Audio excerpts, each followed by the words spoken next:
Libro Pasión por las Almas, de Oswald J. Smith. Capítulo 13. ¿Cómo podemos tener un avivamiento hoy? Llegamos así al corazón del asunto. ¿Cuándo habrá un avivamiento? Esa pregunta reclama respuesta. La iglesia de hoy está en condición desesperante. El avivamiento es imperativo. Nada sino el fervor y el entusiasmo evangelístico pueden devolver su herencia espiritual al pueblo de Dios. ¿Cuándo vendrá el avivamiento? Habrá un avivamiento cuando el pueblo de Dios pague el precio. Y sé que esto que digo despertará objeciones. Bien, sé que hay dos puntos de vista distintos en los que concierne a la evangelización y el avivamiento. Hay quienes sostienen que no se puede trabajar por un avivamiento, que se lo debe hacer llegar por medio de la oración y que de esa manera nosotros no tenemos nada que hacer. Dios es soberano, obra cuando quiere y ningún hombre puede estorbarle o apresurarlo. Nuestra parte es orar, no podemos hacer más nada. Y luego está el otro punto de vista, que el hombre tiene gran parte en ello y que después de todo, él es el responsable. Esto me recuerda a dos granjeros. Uno mira sus tierras y se dice, me gustaría cosechar algo este año, pero eso no es asunto mío, yo no puedo hacer nada. Y con esa actitud se va a su casa, se sienta frente al hogar y ora por una cosecha. El otro granjero dice, yo quiero una cosecha este año también, y hay mucho que tengo que hacer. Creo que podré cosechar si trabajo. Y en ese espíritu ara la tierra, planta la semilla y hace todo cuanto está de su parte, esperando el día de la cosecha. En una perfecta confianza en el Dios que hace salir el sol y envía la lluvia. ¿A cuál de los dos hombres preferiríamos? Creo que sin duda elegiríamos al segundo. En verdad, es el único que tiene sentido común. Así es con el avivamiento.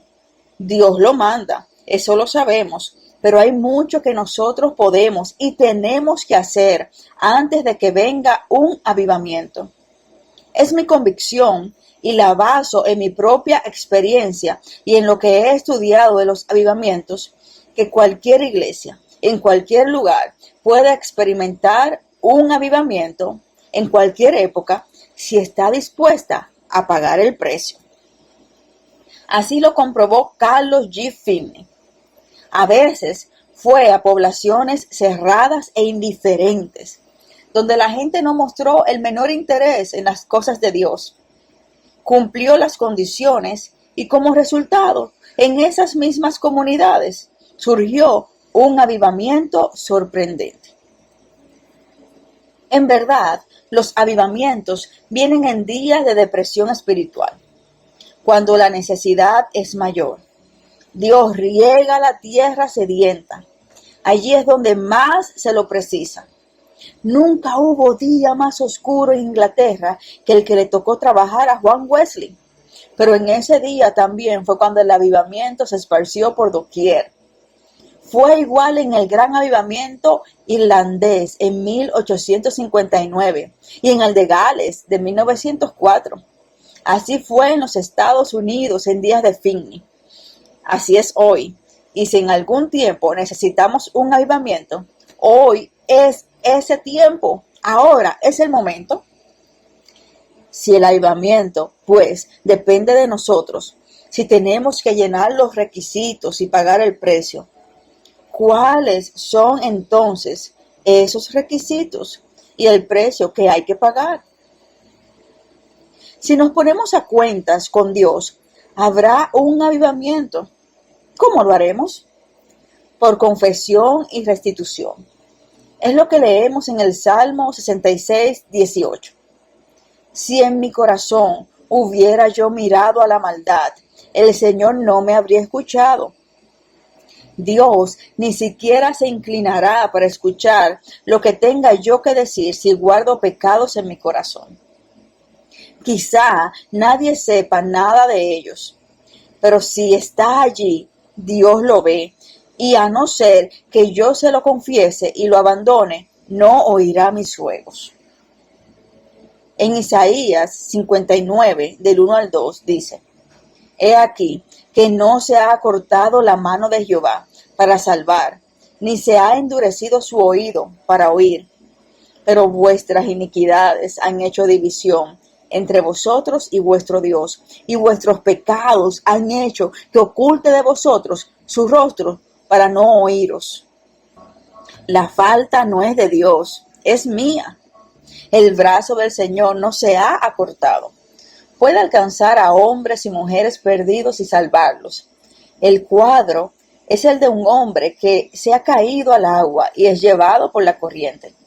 Los hombres extienden sus manos, pero sus brazos son cortos y no pueden salvarlo. Pero no es así con el brazo de Dios. Él puede alcanzar al que se está ahogando. Él puede salvar. ¿Dónde radica la dificultad? Vuestros pecados, dice él, vuestras iniquidades. Como una nube, el pecado del hombre oculta el rostro de Dios. Separa al hombre del Creador, de manera que no se puede rescatar y salvar. La falta radica en el hombre. Si tú eres cristiano, con toda probabilidad tienes un pecado que te acosa. Has sido liberado de la mayoría de ellos, pero hay todavía uno que te persigue y te esclaviza. Quizás sea solo un hábito, algo de lo que has tratado de persuadirte diciendo que no haces mal. Sin embargo, allí está, interponiéndose entre tú y Dios. Quizás viviendo en pecado en algunas ocasiones te has arrepentido, pero no has abandonado el mal por completo.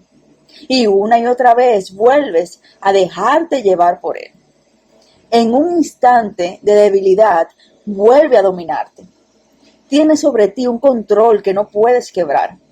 Lo quieres como a manjar apetecible y no lo abandonas. Sabes lo que es y Dios lo conoce también, y es ese pecado el que te priva del poder divino. Es el que hace imposible que Dios te use. Y hasta que lo confieses, abandones y olvides, no podrás tener paz con Dios. ¿Has dejado todo lo que tú sabes que es malo? ¿O hay en ti conscientemente pecados que aún retienes? En ti está la respuesta. No tan solo debe haber confesión, sino que también se debe hacer restitución. Los males hay que corregirlos. Si herimos a otros, hay que pedir perdón. Estar en buena relación con Dios es estarlo con el prójimo también. Estar en malas relaciones con otros es estarlo con Dios. No se puede estar en buena relación con Dios y a la vez no estarlo con el prójimo. Tenemos que poseer conciencia sin ofensa. Quizás haya cuentas que saldar. Si humildemente nos colocamos delante de Dios y en oración le permitimos al Espíritu de Dios que nos escudriñe y examine, Él nos lo revelará todo. Sabremos los males que habrá que enmendar, los pecados que deberán abandonarse. No conozco otra forma de arreglarnos delante de Dios, excepto por medio de la confesión, el renunciamiento y la restitución. El pecado es la principal barrera y debe removérselo a cualquier precio. Cuando me convertí en 1906 en la campaña de Torrey y Alexander en Toronto, noté en las calles, en los negocios, en los tranvías, miles de tarjetitas blancas con la siguiente inscripción en letras rojas: Arréglate con Dios. No importaba cómo cayeran las tarjetitas, pues siempre se leía el mensaje y miles recibieron ayuda. Tantas decenas de miles de esas tarjetas distribuidas por doquier hacían imposible que pasasen desapercibidas. Todos las veían y por doquier sus 3 palabras predicaban un mensaje inolvidable. ¿Es eso lo que se necesita para el avivamiento? El pueblo de Dios debe arreglar sus cuentas con Él. Y tan pronto como lo haga, irá directamente hacia un avivamiento. Sacadas las piedras del camino, limpios los canales y el sendero abierto para recibir el Espíritu de Dios. Si sabemos cómo agonizar en oración, habrá avivamiento. Isaías 66, versículo 8 nos dice que en cuando Sión estuvo de parto, dio a luz sus hijos. ¿Puede un bebé nacer sin dolor? ¿Puede darse a luz a un niño sin la agonía del parto? Claro que no. Dios ha señalado que cada vida nueva traída al mundo viniese acompañada de dolor y de sufrimiento. Esa agonía es inevitable. Así es con los recién nacidos. En la familia de Dios, alguien sufrió, alguien pasó por esos dolores. Ha habido agonía del alma.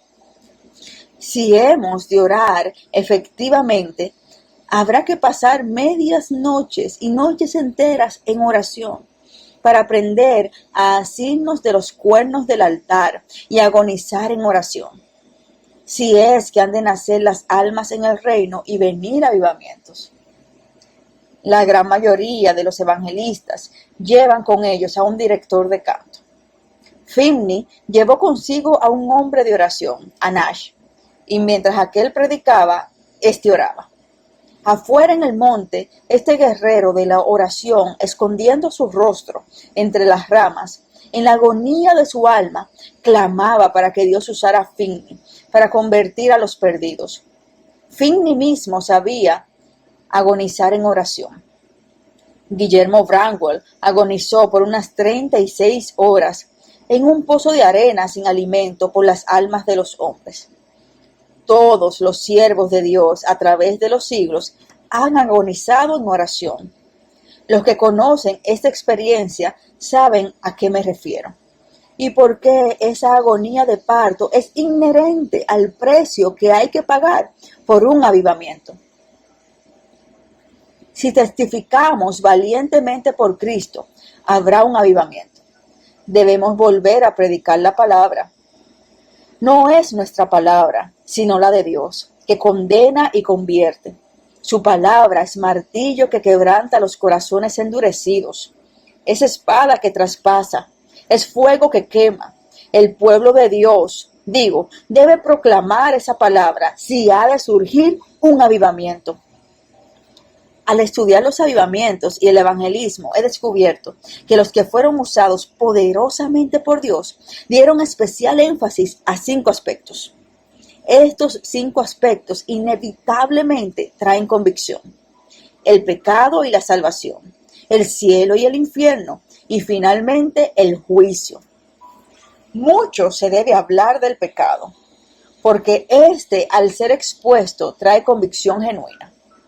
Allí está la enfermedad y ella hace evidente la necesidad.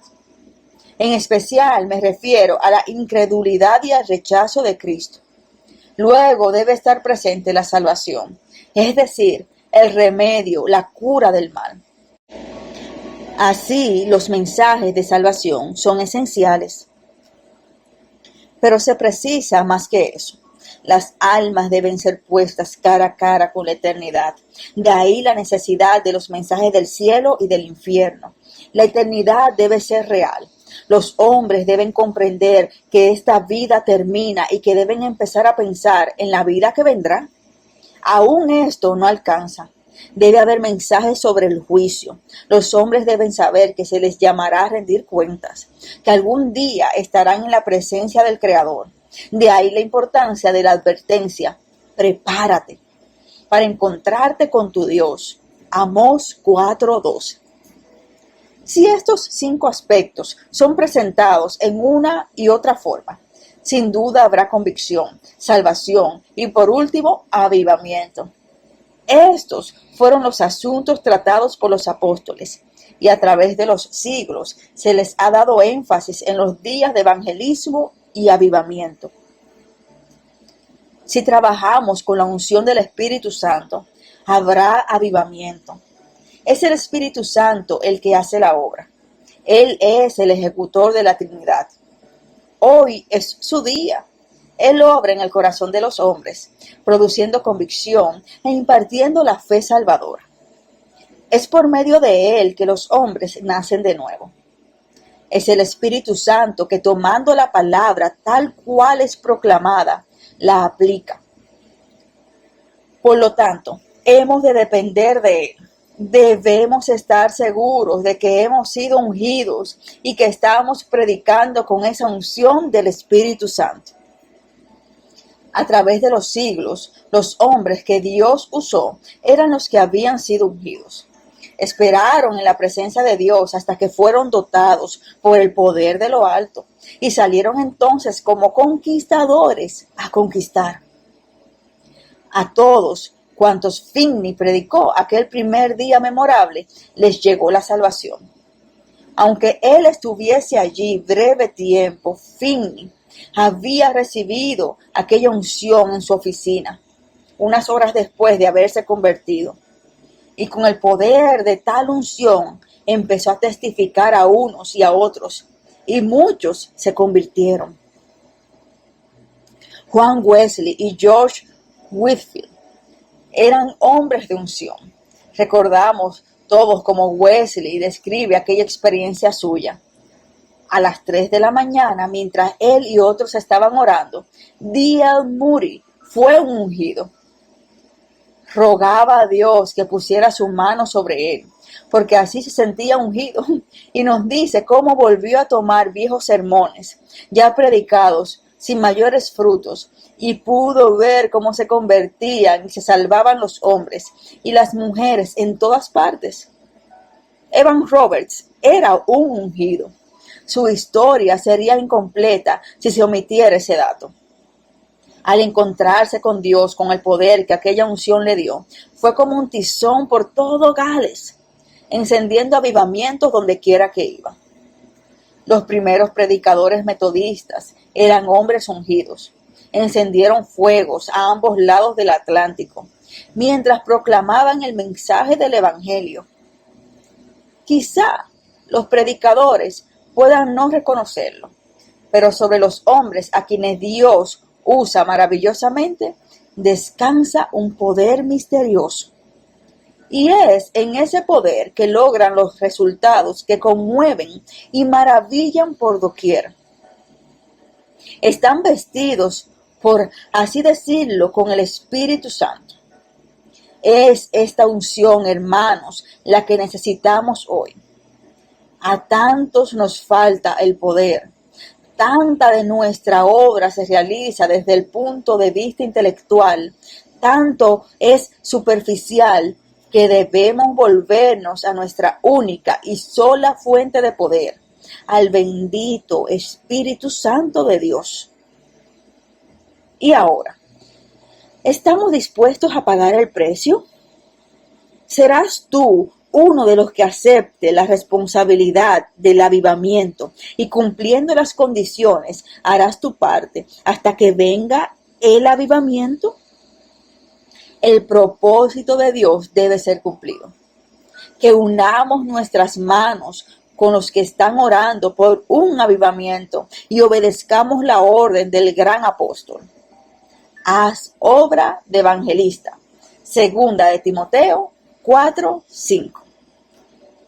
Si has llegado hasta aquí al capítulo 13 del libro Pasión por las Almas de Oswald J. Smith, te agradecemos que te suscribas a nuestra página de YouTube para que así puedas estar al tanto de todo lo que subamos. Dios te bendiga mucho. Este es el tiempo. El tiempo no es mañana y el tiempo no es ayer. La tarea suprema de la iglesia. Vemos desde nuevos creyentes hasta personas con muchos años en el ministerio. Pero recibiréis poder. A la pregunta, ¿dónde está el Dios de Elías?, respondemos, pues, ¿dónde ha estado siempre? En su trono. Pero ¿dónde están los Elías de Dios? Jueces 6, el llamado de Gedeón. Busca a Jesús en intimidad. Pongamos la mirada en las cosas de arriba. Lo único que necesita es ser obediente a las palabras de Dios, que dice ir y hacer discípulos a las naciones.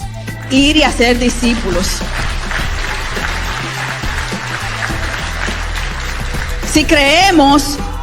Si creemos que Cristo viene pronto, ¿qué estás tú haciendo para prepararle la venida?